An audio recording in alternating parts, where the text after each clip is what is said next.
放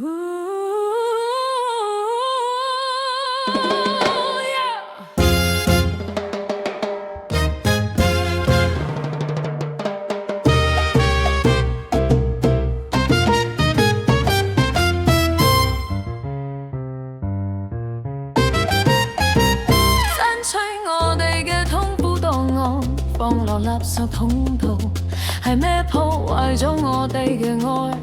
我哋刪除過去，我哋惡一下忘記，清理我哋疲倦嘅記憶，為你同我騰出空間。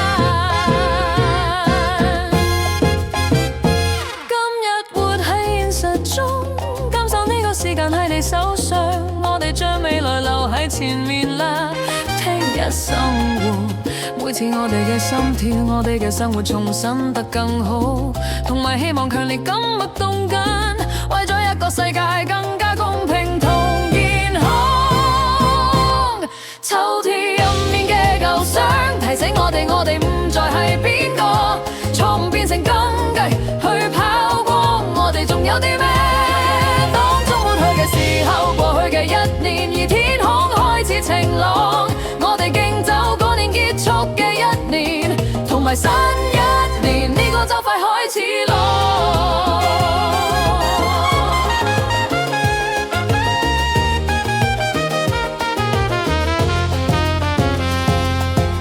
每一步向前行係結局，我哋做唔好嘅嘢，啲表面嘅嘢，未來只有聽日，唔使趕，深呼吸愛，被空氣浸泡，咁就填滿咗我哋嘅肺部，唔使驚，同我一齊嚟，重新開始我哋嘅生活。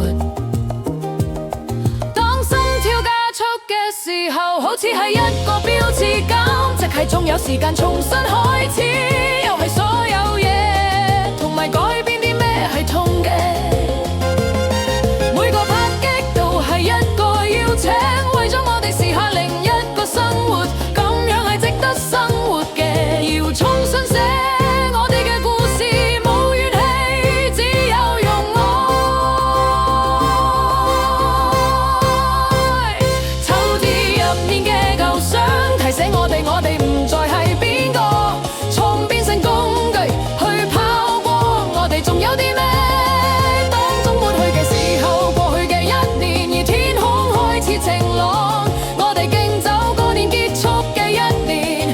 新一年，呢個就快開始咯。